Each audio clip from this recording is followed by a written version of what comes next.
Thanks everybody for coming. We at Fenwick are really honored to be a partner and have been with Rock Health from the very beginning. Hallie and I teamed up back in 2010, and I've known Hallie for 5 or 6 years now. And it's been a tremendous partnership for our firm, and it's given us an opportunity to get in on the ground floor with these game-changing technologies and this really incredibly burgeoning sector. So thanks for having us tonight.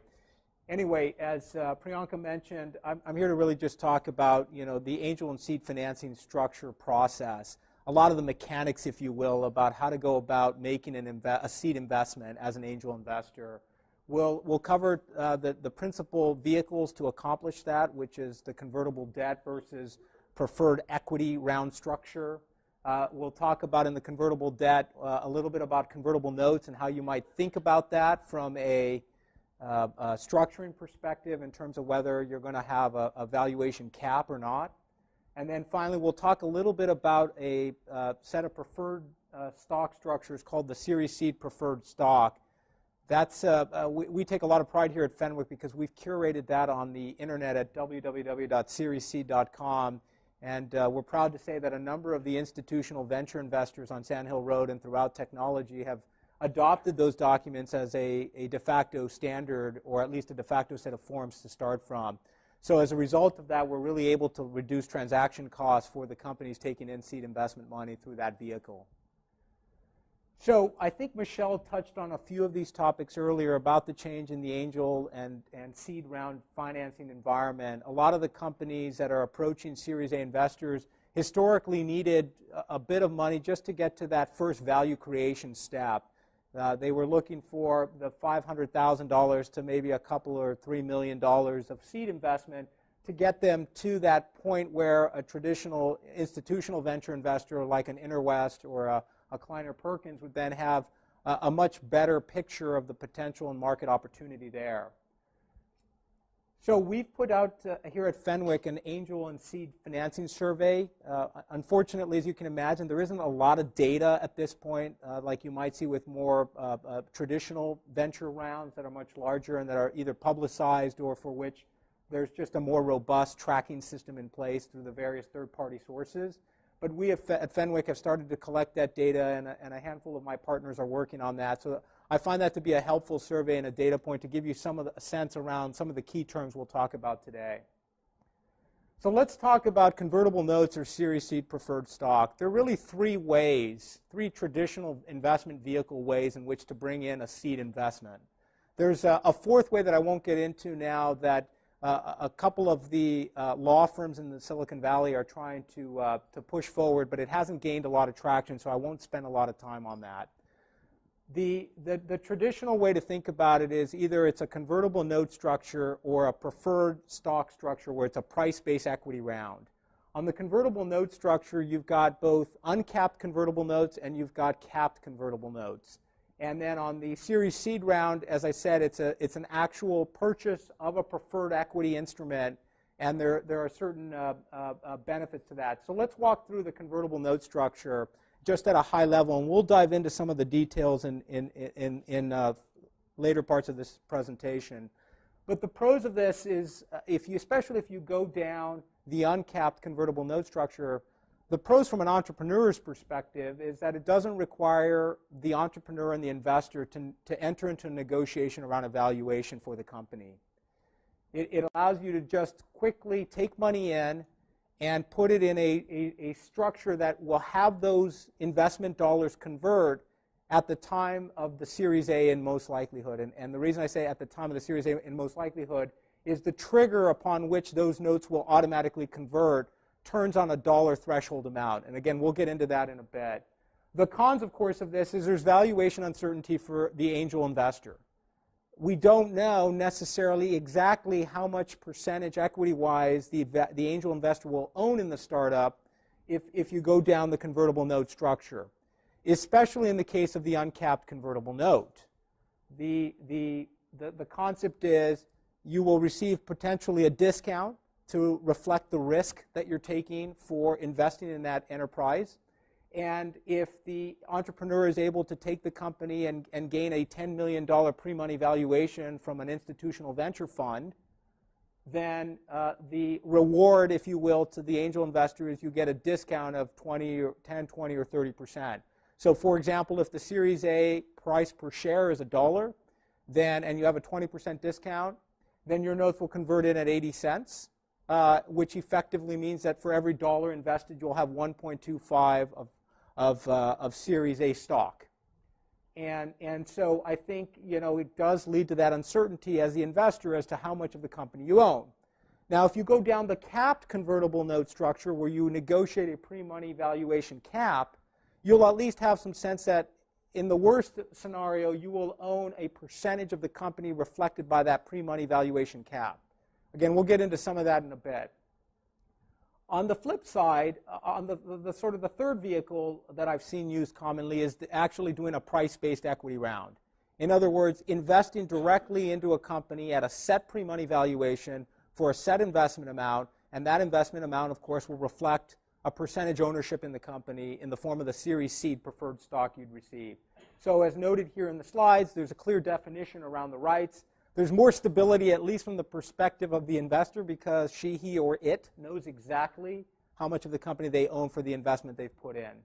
And as noted here, because you're receiving the equity right out of the gate, there's some long-term capital gains tax treatment benefit. I will note on the convertible note structure that if the notes convert, the tax attorneys tell me that you'll be able to tack back the holding period for long-term capital gains. So if those notes convert into Series A stock, then you will be able to tack back to the original date of issuance of those notes. So that under both scenarios, I think you do have that benefit. The Series C, because these documents have been open source and curated by us, and many of the institutional venture investors are using them, including many of the professional angels out there, I think there has been a move toward really standardizing that process and therefore reducing transaction costs. We'll talk about largely why you'd use one of these structures in a minute, but I think the goal here is to efficiently put into the company that $500,000 to $2 to $3 million investment to let them get into that first R&D mode and get to that first value creation step that will hopefully result in a professional institutional VC making a Series A investment. The cons, of course, as noted here from the entrepreneur's perspective, is oftentimes, as you guys will encounter, the entrepreneurs are really a few key team members and maybe a PowerPoint, a vision, and a dream. And it's hard to put a valuation around that. And I think that the founder sometimes finds himself or herself leaving value on the table because there is a lot of risk at that stage. So that's one of the cons from the entrepreneur's perspective. And at this stage, as angel investors, my guidance to you, and I think you heard this from Michelle earlier and from Bob and Ash last time, I think you want to be seen as pro-entrepreneur at this stage, because if the company is successful and it gets to later Series C's and B's and D rounds, your investment is going to look more like a founder investment than it will like a traditional Series C or D investment. So let's talk about convertible promissory notes, and I'm going to just sort of talk about some of the key terms. But I think before diving into that, it's probably worth sort of giving you my anecdotal experience as to why you might choose one or the other to sort of set the framework for some of these terms. So historically, as you've looked at it, and based on the trends we saw in the 2011 seed survey that we put out, I think if you're seeing an investment of sub $1 million, I think it's more cost effective, and it's probably on balance fairer to both sides to go ahead and just use a convertible note structure. It's easier, it's more cost efficient, there's fewer documents, and it's just a simpler vehicle. If you're raising something like $1.5 million, $2 or $3 million, at that point then it becomes the transaction costs associated with going down a full-blown Series Seed investment may make sense, and it's probably more fair because that's a sizable investment amount going into the company, and having some certainty around the terms, around the equity ownership percentage interest that you're receiving as an investor probably is the fairer outcome. But I've seen deals done across all those three vehicles, the uncapped note, the cap note, and the Series Seed price-based equity round structure, and it really is at some level of negotiation. But at this stage, as angel investors, I would encourage you to think about making it as simple as possible, reducing transaction costs for the company, because they're going to be taking your dollars and having to pay lawyers to actually document those negotiated deal terms. So the simpler you can do it and the more cost effective you can do it, the better for everybody, because those dollars can then be used for R&D, development, team building, et cetera. So let's talk about the convertible promissory note structure. So again, there are two different alternative structures. There's the uncapped note that I talked about earlier and the cap note. I think it's really a question of negotiation leverage, I think at some level, in terms of which structure is ultimately chosen. But I think now, with the pendulum having swung in my experience in the last 6 to 9 months in favor of investors, in other words, investors, because there are more limited dollars, because there is still a lot of economic uncertainty in the general macro climate, I think we are seeing that capped convertible notes are where we're seeing most of my seed investments in that sort of sub-$1 million range. And the cap, the pre-money valuation cap is something we'll talk about. But let me go through some of these key terms. So, when you look at a convertible promissory note, the typical approach would be to prepare a one-page term sheet that will lay out what are the total amount of funds to be raised here. It's up to $1 million in my hypothetical that I started with earlier. What's the interest rate? Well, I'm seeing interest rates all over the map, but generally I'm seeing anywhere from 4 to 8%, with that 5 to 6% interest rate being typical. Let's face it, you're not investing in these companies for the hope of a 5 or 6% annual return, and if you are, this isn't the business you should be in. So the interest rate point, when entrepreneurs and when I advise them and they get hung up on that, it really is immaterial, especially on the dollars involved in the time frame we're talking about. Term and maturity, a key question, because this is really designed to be an accelerator to that next value creation step, so that an institutional VC will take an interest and say, you know what, I'm prepared now to make a $4, $5, $6, $7, $8 million investment in the Series A.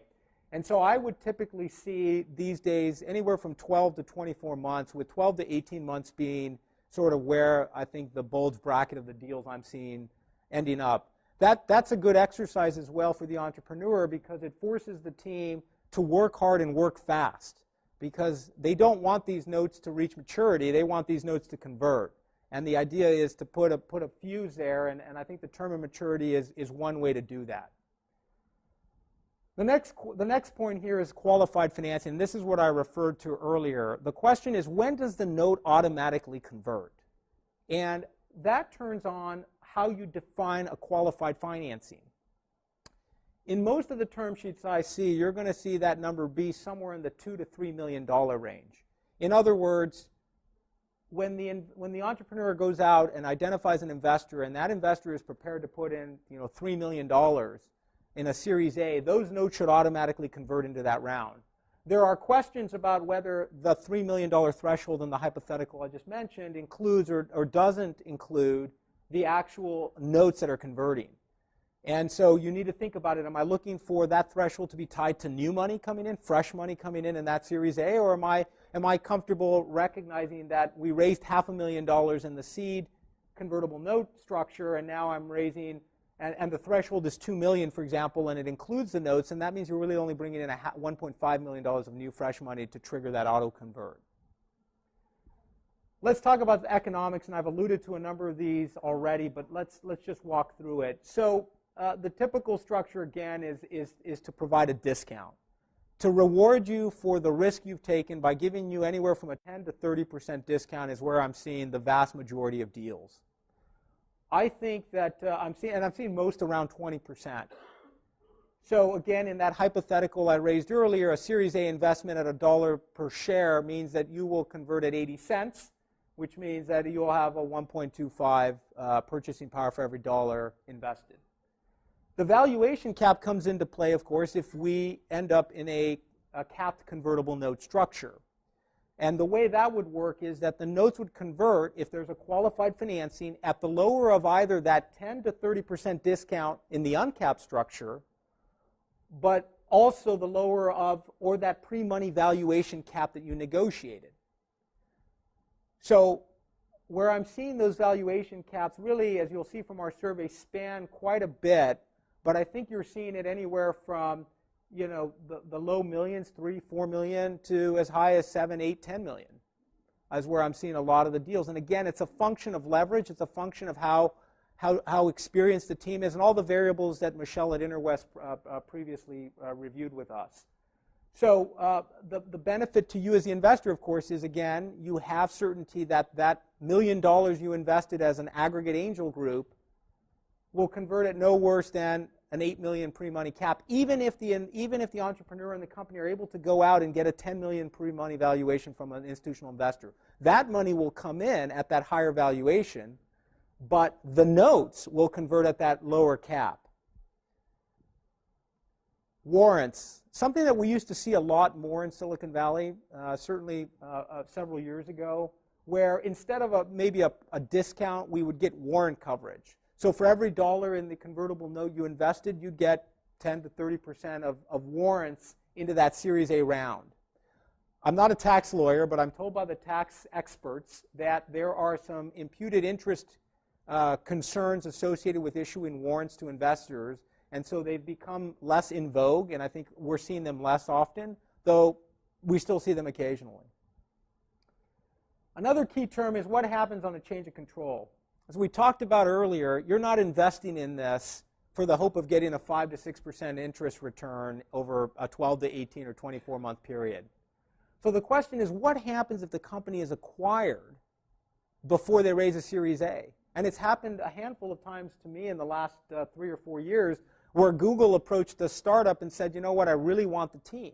Facebook's doing this, and other late stage and early public companies are looking for what are called these acqui-hires. And so they're out there buying these companies, and they may approach a company and potentially pay for that company before it even raises Series A. And under some structures of these convertible notes, you're sort of stuck saying, well, all I get is my money back. Well, one key term to think about is whether there should be a premium placed on the money in the event a change of control occurs prior to the Series A investment round. And I'm seeing that fairly typical because from an entrepreneur's perspective, it's a small give. The likelihood of that happening is fairly small, but giving a 25, 50%, even 100% return, if that 1 in a million situation or 1 in 1,000 situation occurs and the company is actually purchased before the Series A happens. So think about whether there's a premium that you should try to negotiate as part of the change of control situation if that change of control occurs prior to the qualified financing, that Series A financing that I keep referring to. Another term to think about that I see often, though it's certainly not a majority position, is whether there's a right to convert at agreed upon valuation. In other words, maybe there's an M&A coming down, that acquisition, the Series A hasn't happened, and you say, well, I'd rather participate in that round, and so I'm going to go ahead and negotiate the right to convert my note into common stock. And typically it's done if it's a cap note at that pre-money valuation cap that was negotiated. So instead of waiting for it to convert to that Series A round, an acquisition offer has come on the table, and now you say, I'm going to go ahead and I'm going to exercise my right to convert into common stock at that pre-money valuation cap. Again, from the entrepreneur's perspective, as I advise them, it's probably a fair outcome, and frankly, because the likelihood of it is so low, I think it's not a big give on the part of the entrepreneur. Just one lawyer's opinion. Then there's, then of course there's many convertible notes out there where there's no premium. There's nothing, because the likelihood of a change of control, if a founder pushes back on that aspect by you as angel investors, because the likelihood is so low, on the flip side, it's an easy give for you too. It really isn't that critical. And frankly, it may be something you decide there isn't going to be any benefit. If in 12 months they get bought, I get a 6% return. In this market, at interest rates where they're at today, that isn't so bad. So then another key term you see, and this is one that's probably one you ought to take a look out for, because you probably, if you're looking to do truly seed investing and you're looking at doing $25,000 or $100,000 investment, as I said earlier, one of the key terms is the amount to be raised, and the question is, so if it's up to $1 million and you invest $100,000, if there's a majority and interest provision in there, other note holders can get together and amend the terms around you. Now, that's probably a fair outcome, to be honest, but it's one that you ought to think about, because you don't, on the flip side, as the company, want to be held to negotiate with just one note holder if the overwhelming majority of the principal balance of those notes says, hey, we're okay with amending this term. So like everything else, under Delaware law, under California law, majority rules, and I think that's a provision you ought to look for and think about and evaluate whether it makes sense in your particular situation. I put here a little others section to think about whether there should be, a no prepayment clause. I mean, if the company is successful, as Michelle alluded to earlier, and is able to get that seed investment and start generating a profitable business, they may say, you know what, I'm just going to prepay these notes now. I'm going to pay off, get them off the books, never take the dilution, and move on. And that may be the right outcome in that particular context, but it's something you ought to think about. And I see in the majority of cases that I look at that there is a no prepayment clause. In other words, that the company can't prepay those notes without the consent of usually a majority in interest of the note holders. So how do we actually implement this structure? What's the process? Well, here's the beauty of the convertible note structure. It's really just two main documents. It's an overarching note purchase agreement that lays out the key structural considerations. It'll have representations and warranties made by the company that the company is in good standing. It may even represent and warrant about matters about approvals and other sort of standard clauses.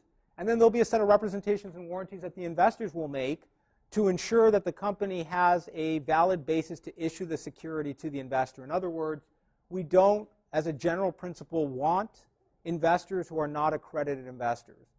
Under the securities laws, accredited investors are, for purposes of this group, largely defined as anyone who has made $200,000 in each of the last 2 years and has a reasonable expectation of making $200,000 in this coming year, or those same scenarios at $300,000 with your spouse.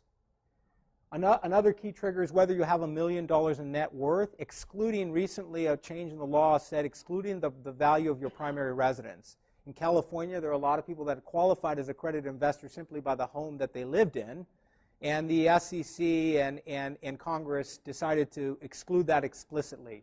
So at any rate, the representations and warranties will go to whether you're an accredited investor or not. So that overarching document, that no purchase agreement, will lay out the broad structure.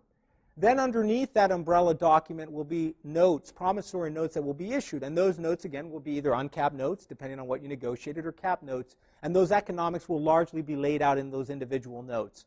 So this structure is a very efficient way for the company to say the note purchase agreement allows the company to sell up to $1 million of notes. And each note would be documented to represent that $25,000, $50,000, $100,000, $250,000 investment amount that you'll be making as an angel investor.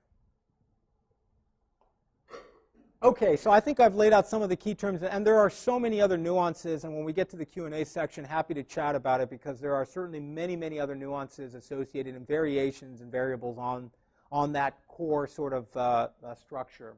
Let's talk about a Series Seed round.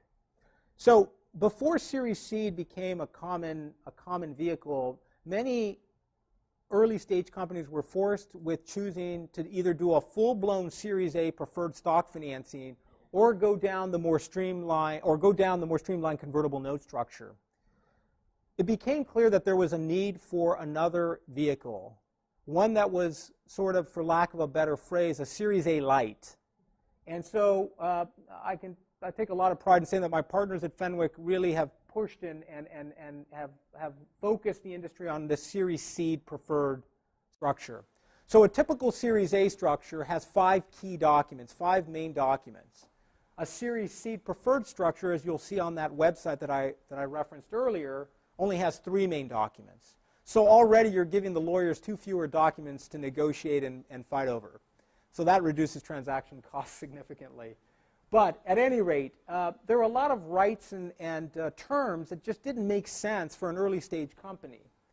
So for example, in the Certificate of Incorporation, which is the governing constitutional charter of the company, there's no preferential dividends. The notion that an early stage company taking $1.5 million, $2 million, $3 million is going to even contemplate dividends is just nonsensical. So why include a whole clause and a whole section in the Certificate of Incorporation to deal with it? So the Series Seed, as part of that Series A light structure, took that concept out. There are no redemption rights. You know, the notion, again, that as a seed, early stage investor, you're looking to have your stock redeemed at some point in the future. That's not why you're investing. You're not looking for a set return like a traditional mature public company might provide to investors. Instead, you're looking for, hopefully, that huge exit. That's that $50 to $100 million a year annual run rate revenue company that exits its, several $100 million or more. There's no price-based anti-dilution in the Series C documents. In other words, your typical Series A structure will have a provision that says that if you issue securities at less than this price, you're going to adjust the conversion price of that Series A so that if and when it converts to common, it'll convert it more than 1-to-1. That concept just doesn't have a lot of bearing in the Series C context, because at this point you're really trying to get to that first value creation step, and if you don't, the reality is you're not likely to do another round. You're likely to probably either try to sell for a basic price, or unfortunately, as some companies do, they dissolve and shut down. So what's the structure here beyond the certificate of incorporation? Well, the stock purchase agreement is slimmed down. We don't have the 10 pages of representations and warranties that a company would typically give in a Series A financing. Instead, you'll see a slimmed down version of 2 to 3 or 4 pages, I believe. And the reps are really focused on making the company assert and represent to the investors the key things that you care about: the capitalization structure, the intellectual property rights, sort of the very fundamental reps that are core to your investment decision given the amount of capital at risk here. Another big feature here to slim down the documents from that Series A set of documents is there are no closing conditions. Practically speaking, you're not going to invest and sign those documents until everything is set and ready to go. In other words, the signing of the documents and the closing of the transaction will in all likelihood occur at the very same point in time. Metaphysically speaking, the signing of the documents will occur at point 1, and then a millisecond later the funding occurs. So there's just no need to go through this whole notion of putting together all of these closing conditions. It just doesn't make sense, especially once again, it's just more paper, more documentation, and therefore increased transaction costs. Probably the biggest benefit from a transaction cost perspective is the one reference there, which is the legal opinion. A legal opinion is a document that law firms are asked to provide to the investors, opining to various fundamentals about the business. Typically around the authorization of the transaction, there will be some confirmation of the capitalization of the company, and that exercise is a detailed one for the law firm. Essentially, it's providing, for lack of a better phrase, an insurance policy to the investors. And again, requiring the company's counsel to go through that exercise for the dollar amounts involved here just doesn't justify the cost and effort. And so I think many of the institutional venture firms on Sand Hill Road that are using these documents have learned to live with that, and I think everyone's comfortable. Because again, if the company isn't able to get to that value creation step and get to that Series A financing, it doesn't really matter whether you have a legal opinion or not. Another thing you'll see here is there is a slimmed down investor rights agreement. In a typical Series A financing, you'll see registration rights. Rights around if and when the company goes public, what rights do I have as an investor? At this stage, an early stage investment, we're not talking about going public. We're trying to get to a Series A. So the notion of 6 pages of registration rights and when can we demand certain registrations, when can we tag along with the company doing an IPO, I mean, that's interesting reading, but it's really not applicable to the 99.99% of the seed stage companies at that particular juncture in its life cycle. You won't see a lot of the covenants and rights that you might see in a more traditional Series A structure, but you will see a very important right in there, and that right's the one alluded to in the next bullet point. The Series C investors should get whatever rights the next round investors get. And if you go to that SeriesC.com website and pull down that form term sheet, you'll see that one of the covenants, both in the term sheet and in the investor rights agreement, is exactly that covenant that you will be provided substantially similar rights to the Series A. So while you're giving up some of those rights now, the idea is if you get to that Series A, you will get the opportunity to incorporate those additional bells and whistles that have been stripped out and slimmed down at that Series A point.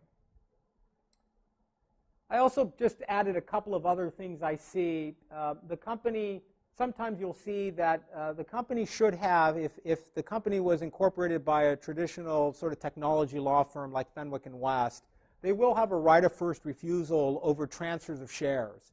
So when a founder receives her or his shares, or when an optionee in the company exercises her or his options and receives stock, if they are subsequently inclined to try to sell those shares on some of the secondary markets that we've seen a lot talked about recently in the press over the last year, the company has a right of first refusal typically, or should. And that's something that I think most institutional venture investors would expect and frankly demand as part of any investment they're going to make if it's not already there. But it's certainly standard protocol. And so one of the covenants you might see in a Series seed round is that the company agrees to assign that right of first refusal over those shares to the major investors in the seed round. So the company obviously doesn't typically have the working capital that it will deploy to buy stock. So an employee quits or is terminated, has some vested stock, decides to go out on one of the secondary market trading platforms, offers to sell her or his shares at X dollars per share or X cents per share. The company then, if it had a covenant like this baked into the investor rights agreement, would have the obligation to assign that over to the angel investors or the seed investors to see if they wanted to exercise that right and acquire that stock. Sometimes you see that in there. I referenced here a convenience drag. A drag-along clause is a clause you'll see oftentimes if the company is approached to do an acquisition, and if certain triggers are met, including typical triggers being approval by the board of directors for that acquisition, approval by oftentimes a majority of the common holders, and approval by a majority of the Series seed investors, then the other investors who aren't part of that majority are dragged along to vote in favor of that transaction so that there aren't any dissenters in the transaction. So you oftentimes see that, and we call that colloquially a convenience drag-along right. So I think we've laid out some of the key sort of terms. As you think about the investment structure, I think it's helpful to sort of say to yourself, how much is being raised in this round? Who else is going to participate? How quickly does the company need or want the round to close? I think all of those considerations go into whether I'm going to do a convertible note or I'm going to do a price-based equity round. Then you're going to look and say, well, given the dollars that are proposed to be invested and given the transaction costs associated with that, what's the most efficient way to do this? And I think I'll leave you with this final thought from an entrepreneur's perspective, and therefore from ultimately your perspective, because as I said earlier, if the company does this right, the seed investors are ultimately going to be more like the founders in terms of their incentives than they will be like the Series C or D investors coming in at $50, $60, $100 million pre-money valuations. And so, you know, don't sweat the small stuff, as they say, and focus on the big economic points. And if the company is represented by a traditional law firm, a reputable law firm, I wouldn't fight the legal terms too much. Anyway, that's sort of how I think about seed structuring and investing, and happy to take any questions.